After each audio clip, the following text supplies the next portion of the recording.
아침부터 뉴스에서는 태풍 경보가 연신 나오고 있었어요. 바람 소리가 창문을 두드리고 빗방울이 유리창에 후두둑 떨어지기 시작했죠. 나는 창밖을 내다보며 한숨을 쉬었어요. 피해가 많이 없었으면 좋을 텐데. 그때 아들 성우가 다가와 말했어요. 엄마, 우리 오랜만에 드라이브 가요. 맛있는 것도 사드릴게요. 그 다정한 목소리에 마음이 녹았어요. 언제 내 아들이 이렇게 다정하게 말한 적이 있었던가요? 가슴이 두근거렸죠. 성호야, 그런데 날씨가 괜찮을까? 엄마 차 타고 가는데 무슨 상관이에요? 엄마 좋아하시는 그 맛집 가서 맛있는 거 사드릴게요. 며느리 민정이도 환하게 웃으며 거들었어요. 그래요, 어머니. 정말 오랜만에 가족끼리 나들이에요. 그 말에 마음이 완전히 녹아버렸어요. 차 안에서 운전하는 아들의 뒷모습을 보며 나는 정말 행복했어요. 1시간을 달려 도착한 곳은 외진 고속도로 졸음쉼터였어요. 엄마, 잠깐 화장실 다녀오세요. 가는 길엔 휴게소가 없어서요. 비가 세차게 쏟아지는 가운데 나는 우산도 없이 화장실로 향했어요. 금방 다녀올 거니까 괜찮겠지 그렇게 생각하면서요. 낡고 어두운 화장실에서 서둘러 일을 마치고 나왔는데 차가 없었어요. 성호야, 민정아. 아무리 불러도 대답이 없었어요.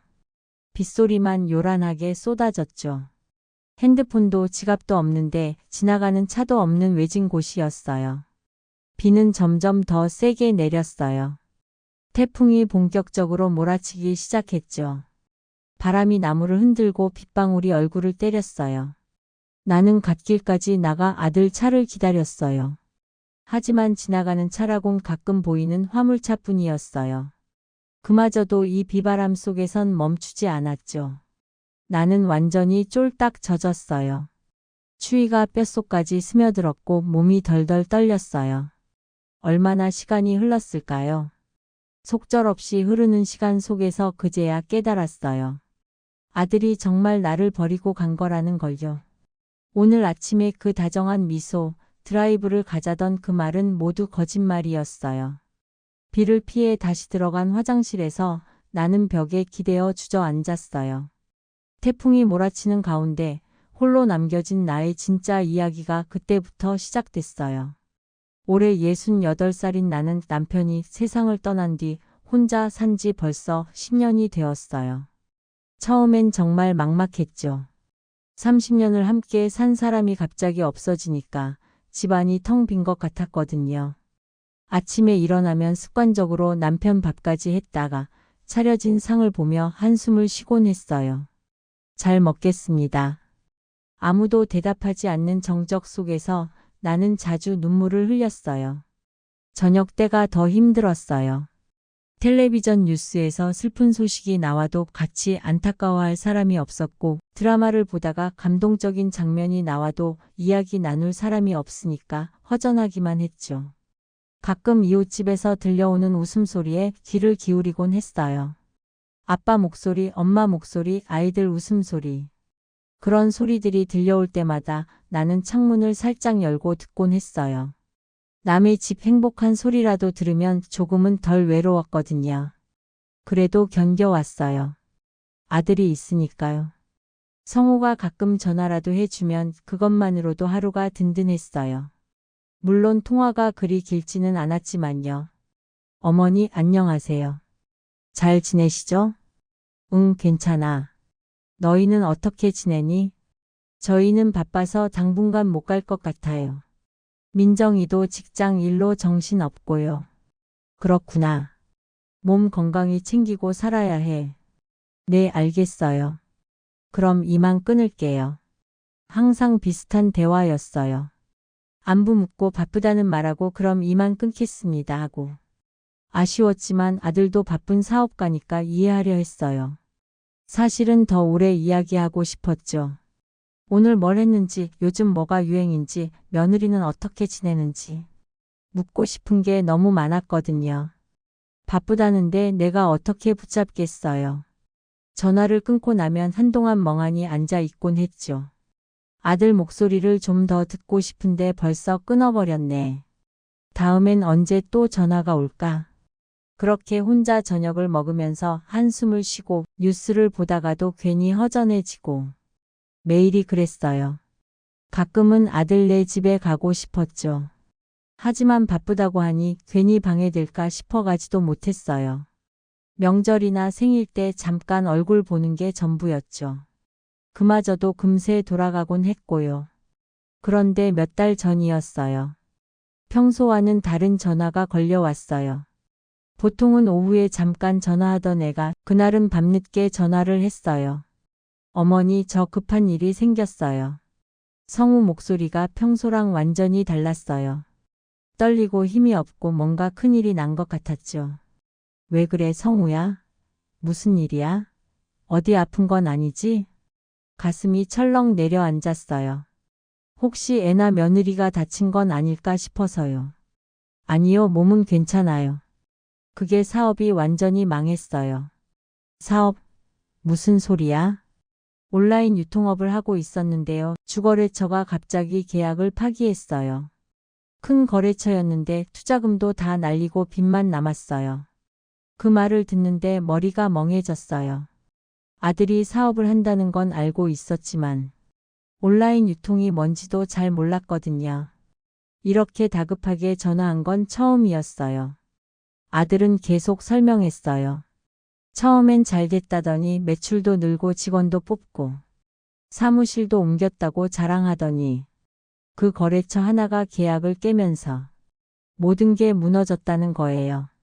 다른 거래처들도 연쇄적으로 빠져나가고 직원 월급도 못 주고 임대료도 밀리고 결국 사무실도 뺏기고 집도 담보로 잡혀서 날렸대요. 어머니, 지금 고시원에서 지내고 있어요. 민정이랑 둘이 겨우 들어갈 만큼 작은 곳이에요. 그 말을 듣는데 성우 목소리 속 절망이 그대로 느껴졌어요. 그렇게 당당하던 아이가 이렇게 무너져서 말을 하다니. 어머니, 혹시 집에 들어가서 살면 안 될까요? 정말 갈 데가 없어요. 당분간만이라도요. 순간 가슴이 뭉클했어요. 사실 혼자 사는 게 너무 외로웠거든요. 아들이 들어온다면, 며느리까지 함께 온다면 집이 다시 살아날 것 같았어요. 하지만 걱정도 됐죠. 며느리가 시어머니랑 같이 사는 걸 편하게 여길까 싶어서요. 성우야, 그런데 민정이는 괜찮대? 신혼도 아닌데 시어머니랑 사는 거 부담스럽지 않을까? 아니에요. 민정이도 괜찮다고 해요. 어머니 곁에서 많이 배우고 싶대요. 그동안 못 찾아뵈어서 죄송하다고도 하고요. 정말 민정이가 그렇게 말했어? 네. 어머니한테 요리도 배우고 싶다고 하더라고요. 결혼하고 나서 요리를 제대로 못 배웠다면서요. 그 말을 듣는데 눈시울이 뜨거워졌어요. 며느리가 나한테 요리를 배우고 싶다니. 그동안 미안했다는 말까지 하다니 정말 고마웠어요. 성우야, 내가 힘들다는데 내가 어떻게 모른 척하겠니? 들어와. 우리 같이 살자. 정말요? 어머니, 감사합니다. 정말 감사해요. 어떻게 보답해야 할지 모르겠어요. 무슨 보답이니? 가족인데. 엄마가 있는데 아들이 고생하는 걸 그냥 둘 수는 없지. 정말 죄송해요, 어머니. 사업만 잘 됐어도 이런 일은 없었을 텐데. 그런 소리 말아라. 사업이란 게 원래 그런 거야. 잘 될 때도 있고 안 될 때도 있는 거지. 중요한 건 다시 일어서는 거야. 그렇게 아들을 위로하면서도 마음 한켠이 두근거렸어요. 10년 만에 이 집이 다시 활기를 찾게 되겠구나 싶었어요. 그럼 언제 들어올 거니? 이번 주말에 짐 정리해서 들어가도 될까요? 짐이 많진 않아요. 거의 다 팔았거든요. 그래, 엄마가 미리 방 정리해 둘게. 너희 쓸 방은 충분히 있으니까 걱정 마. 전화를 끊고 나서 나는 한동안 집안을 둘러보았다. 10년 동안 혼자 살아온 이 집이 다시 사람들로 가득 찰 거라니 가슴이 두근거렸다. 그날부터 나는 바빠지기 시작했다. 먼저 아들 방부터 정리했다. 10년 동안 창고처럼 써 오던 방이었는데 이불도 새로 사고 커튼도 새로 달았다. 며느리를 위해 화장대도 닦아놓고 옷장도 비워두었다. 냉장고엔 아들이 좋아하던 반찬들을 가득 만들어 넣었다. 어릴 때 잘 먹던 김치찌개, LA갈비, 계란말이까지. 혼자 살 땐 거의 해 먹지 않던 음식들이었지만 정성을 다해 준비했다. 마트에도 나가서 장을 크게 봤다. 아들이 좋아하는 소고기도 사고 며느리가 좋아할 만한 과일도 한가득 담았다. 아이가 어릴 때 유난히 좋아하던 사과도 사고 배도 샀다. 계산대에 선이 금액이 꽤 나왔지만 이상하게도 전혀 아깝지가 않았다. 캐셔가 나를 보며 말했다. 어머니, 오늘 장 많이 보셨네요. 아들이 들어와서 살거든요. 10년 만에 같이 살아요. 그래요? 얼마나 좋으시겠어요. 그러게 말이에요. 간만에 사람 사는 냄새 좀 나겠죠. 집에 돌아와서 다시 청소를 했다. 구석구석 먼지를 털고 화장실도 반짝이게 닦았다. 10년 동안 혼자 살면서 이렇게 열심히 청소한 적이 있었던가 싶었다. 밤이 되어도 잠이 오질 않았다. 가슴이 설레서였다. 아침에 일어나면 누군가와 함께 밥을 먹을 수 있다니. 저녁에는 같이 텔레비전을 보며 이야기할 수 있다니. 며느리와는 무슨 이야기를 하면 좋을까? 요리 이야기? 요즘 젊은 사람들은 어떤 음식을 좋아할까? 아들은 취향이 변했을까? 10년이면 사람 마음도 바뀔 텐데. 손주 이야기도 나눌 날이 오겠지. 아직 손주는 없지만 언젠가는 생기겠지. 그럼 이 집은 더 시끌벅적해질 거야. 이런저런 생각을 하다 보니 오랜만에 행복한 꿈을 꿀 수 있을 것 같았다. 드디어 아들과 며느리가 들어오는 날이 다가왔다. 드디어 나의 10년 외로움이 끝나는 순간이었다. 새벽부터 잠이 오지 않았다. 설렘 반 떨림 반이었다. 아침 6시에 일어나 집안을 한 번 더 점검했다. 혹시라도 놓친 곳이 있을까 싶어서. 거실 탁자도 다시 닦고 현관 앞 신발도 가지런히 정리했다. 10시쯤 초인종이 울렸다. 가슴이 쿵쾅쿵쾅 뛰었다. 어머니, 저희 왔어요. 문을 열자 성우와 민정이가 큰 가방 2개씩 들고 서 있었다. 몰골이 초라해 보였다. 평소보다 훨씬 수척해 보였고 옷도 구겨져 있었다. 어서 와. 어서 들어와. 반가움에 내 목소리가 떨렸다. 어머니, 그동안 정말 죄송했어요. 민정이가 고개를 숙였다. 나를 제대로 바라보지도 못할 만큼 미안해하는 눈빛이었다. 무슨 소리야, 가족끼리. 자, 일단 짐부터 놓고 밥 먹자. 엄마가 준비해뒀어.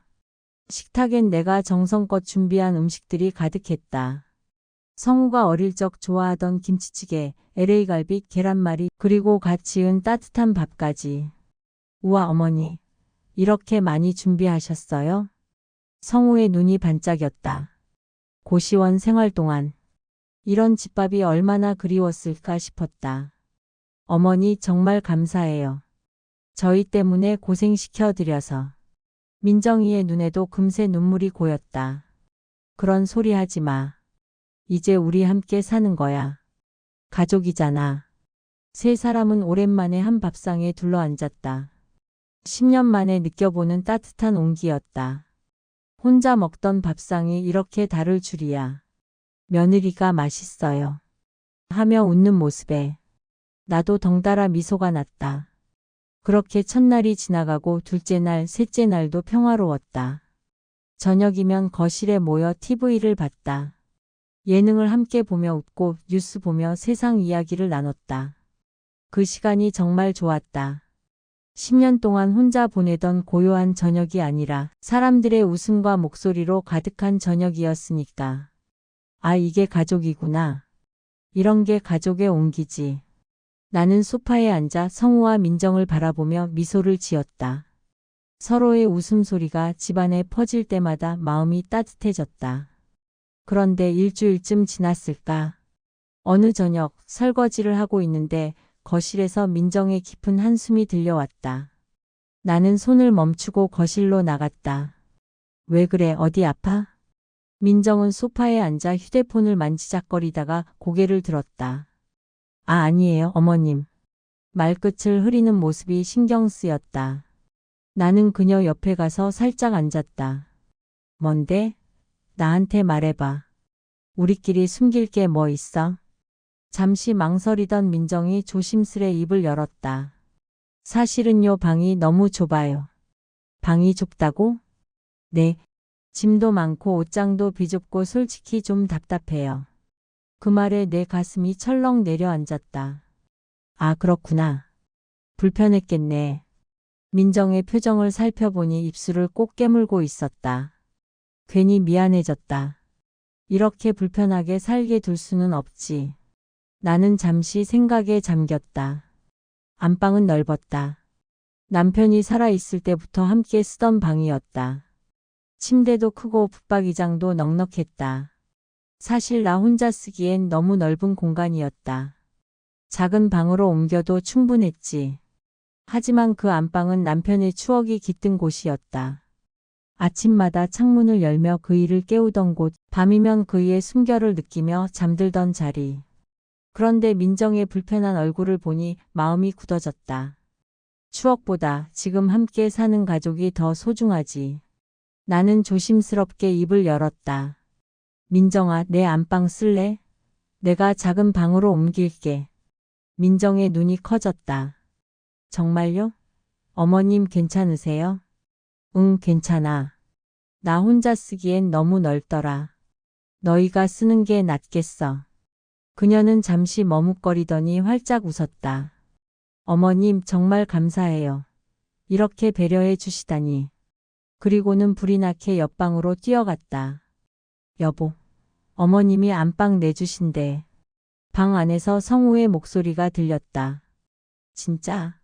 엄마 괜찮아? 나는 웃으며 고개를 끄덕였다. 괜찮아. 어서 짐 옮겨. 그날부터 집안이 부산해졌다. 민정은 기다렸다는 듯 짐을 싸기 시작했다. 캐리어를 열고 박스를 뜯고 옷가지를 정리하며 안방으로 옮겼다. 성우도 함께 거들었다. 침대 시트를 갈고 옷장을 채우고 화장대 위엔 화장품이 줄지어 섰다. 나는 그 모습을 지켜보다가 조용히 작은 방으로 들어갔다. 작은 방은 정말 작았다. 침대 하나 놓으니 옷장을 둘 자리도 빠듯했다. 창문도 작아서 햇빛이 거의 들어오지 않았다.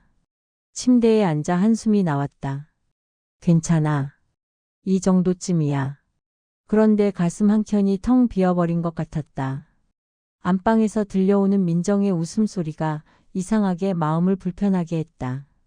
나는 고개를 저으며 스스로를 다독였다. 아니야, 괜히 생각하지 말자. 가족이 행복하면 그걸로 된 거야. 그날 저녁 우리는 식탁에 둘러앉아 저녁을 먹었다. 민정은 기분이 좋은지 연신 웃었다. 어머님, 안방 정말 좋아요. 침대도 크고 옷장도 넓고 역시 어머님이 최고예요. 나는 억지로 미소 지으며 고개를 끄덕였다. 그래, 편하게 잘 써. 하지만 그날 밤 작은 방 침대에 누워서는 좀처럼 잠이 오지 않았다. 천장을 바라보며 생각했다. 내가 잘한 걸까? 한 달이 흘렀다. 함께 산다는 게 처음엔 설레고 따뜻했는데 이제는 조금 다르게 느껴졌다. 나는 여전히 아침마다 제일 먼저 일어나 부엌으로 향했다. 냉장고를 열고 된장찌개를 끓이고 김치를 썰었다. 밥솥 뚜껑을 열면 김이 모락모락 올랐고 계란을 깨서 프라이팬에 붙였다. 지글지글한 소리에 섞여 마음 한켠엔 또 다른 생각이 피어올랐다. 식탁에 앉은 사람은 나 혼자였다. 성우는 방에서 나올 생각을 하지 않았고 며느리도 마찬가지였다. 나는 혼자 밥을 먹으며 텅 빈 식탁을 바라봤다. 아침은 같이 먹어야 하루가 시작되는 건데. 밥을 다 먹고 설거지를 하는데 성우가 방에서 나왔다. 머리는 산발이 되어 있고 눈은 충혈돼 있었다. 엄마 물. 성우는 냉장고를 열더니 생수를 꺼내 벌컥벌컥 들이켰다. 나는 설거지를 멈추고 아들을 바라봤다. 밥 먹을래? 아침 차려놨는데 배 안 고파? 나중에 먹을게. 그 한마디만 남기고는 다시 방으로 들어가 버렸다. 쾅 문 닫는 소리가 유독 크게 들렸다. 나는 한숨을 내쉬며 다시 설거지를 시작했다. 사업 실패해서 힘들겠지. 그래도 이건 아닌데. 점심때가 되어 또 부엌에 섰다.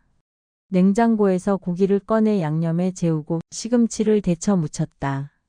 국도 끓이고 반찬도 여러 가지 내놓았다. 그런데도 아들이랑 며느리는 여전히 방에서 나오지 않았다. 나는 방문을 두드렸다. 성우야, 밥 먹어. 엄마가 고기도 볶았어. 잠깐 기다려. 안에서 성우의 목소리가 들렸다. 나는 식탁에 앉아 기다렸다. 10분이 지나고 20분이 지나도 성우는 나오지 않았다. 결국 또 혼자 밥을 먹기 시작했다. 그때 안방문이 열리며 민정이 나왔다. 머리를 대충 묶은 채 눈도 제대로 뜨지 못한 모습이었다. 어머님, 밥 있어요? 응, 있어. 어서 앉아. 민정은 식탁에 앉아 밥을 퍼먹기 시작했다. 그런데 숟가락질이 시원치 않았다. 반찬을 집어 먹다가 국을 떠먹다가 계속 하품만 했다. 그 모습을 보며 물었다. 민정아, 요즘 많이 피곤해? 네, 좀 그래요. 그래도 아침은 먹어야지. 몸 상해. 아침은 원래 안 먹어요. 입맛도 없고요. 결국 밥 몇 숟가락만 먹고 숟가락을 내려놓았다. 나는 속이 답답했다. 잘 먹었습니다. 그 말만 남기고 민정은 다시 안방으로 들어가 버렸다. 남은 식탁을 바라봤다. 민정이 먹다 남긴 밥그릇, 반찬 접시들이 그대로 있었다. 설거지까지 바라는 건 사치다, 사치. 나는 한숨을 쉬며 자리에서 일어났다. 민정의 그릇까지 싱크대로 가져가 설거지를 시작했다. 물 흐르는 소리만 부엌에 울렸다. 저녁이 되자 또 부엌에 섰다. 하루 세 끼를 챙기는 게 이렇게 힘든 일인 줄 몰랐다. 예전엔 혼자라 간단히 먹었는데 이제는 차릴 사람이 있으니까 신경 쓰이는 게 많았다. 저녁상을 차리고 있는데 성우가 밖에서 들어오는 소리가 들렸다. 그런데 손에는 소주병이 들려 있었다. 깜짝 놀라서 물었다. 성우야, 그거 뭐니? 소주 한잔 하겠어. 가슴이 철렁 내려앉았다. 아침, 점심도 안 먹고 빈속에 술을 저렇게 마셔도 되나? 저녁 식사가 시작됐다. 민정도 나와서 식탁에 앉았다. 그런데 성우는 밥보다 술잔을 먼저 들었다. 소주를 따르는 소리가 조용한 거실에 울렸다. 나는 반찬을 집어 성우 앞에 놓으며 말했다. 성우야, 밥 좀 먹어. 술은 그만 마시고. 엄마 신경 쓰지 마. 내가 알아서 할게. 성우의 목소리에는 짜증이 묻어 있었다. 나는 더 이상 말을 잇지 못했다. 며느리는 옆에서 묵묵히 밥만 먹고 있었다. 식사가 끝나고 내가 설거지를 시작하자. 거실에서 TV 소리가 크게 들렸다. 성우는 소파에 앉아 술을 마시며 TV를 보고 있었고 민정은 안방으로 들어가 버렸다. 나는 설거지를 하며 거실을 힐끗 쳐다봤다. 성우는 소주병을 기울이며 화면만 빤히 쳐다보고 있었다. 저러다가 일은 언제 구하려나. 며칠이 또 그렇게 흘러갔다. 성우는 매일 늦게 일어나서 술을 마시고 다시 방으로 들어가는 생활을 반복했다. 그날 아침 나는 더는 참을 수가 없었다. 결국 성우 방 문을 두드렸다. 성우야, 엄마가 할 말이 있어. 뭔데? 귀찮다는 목소리였다. 나는 문을 열고 방 안으로 들어갔다. 방은 엉망이었다. 옷가지가 여기저기 널려 있고 침대 옆엔 소주병이 굴러다니고 있었다. 성우는 침대에 비스듬히 기대앉아 핸드폰만 보고 있었다. 나는 침대 끝에 조심스레 앉으며 말했다. 성우야, 이제 일 좀 구해야 하는 거 아니니? 그 애는 눈을 떼지 않은 채 말했다. 알아서 할게. 언제? 벌써 한 달이 지났잖아. 내 목소리가 조금 높아졌다. 그제야 성우가 핸드폰을 내려놓고 나를 쳐다봤다. 엄마, 나도 알아. 근데 지금 뭘 하겠어? 마음도 정리 안 됐는데. 마음 정리는 일하면서 하는 거야. 이렇게 집에만 있으면 안 돼. 엄마는 내 입장을 모르잖아. 사업 망해서 얼마나 힘든지 알아? 그 아이가 버럭 소리를 질렀다. 순간 내 가슴이 철렁 내려앉았다. 알아, 엄마가 알아. 그래서 너희 받아준 거잖니. 근데 이렇게 술만 마시고 있으면 어떡해? 신경 쓰지 말라고. 내 인생이니까 내가 알아서 할게. 성우는 다시 핸드폰을 들고 고개를 돌렸다. 나는 더는 무슨 말을 해야 할지 몰랐다. 방 안의 공기가 무겁게 가라앉았다. 조용히 일어나 방을 나왔다. 문을 닫는 순간 눈가가 뜨겁게 달아올랐다. 내가 뭘 잘못한 걸까? 그날 오후 나는 거실 소파에 앉아 멍하니 창밖을 바라봤다. 햇살은 따스하게 쏟아지는데 마음은 차갑기만 했다.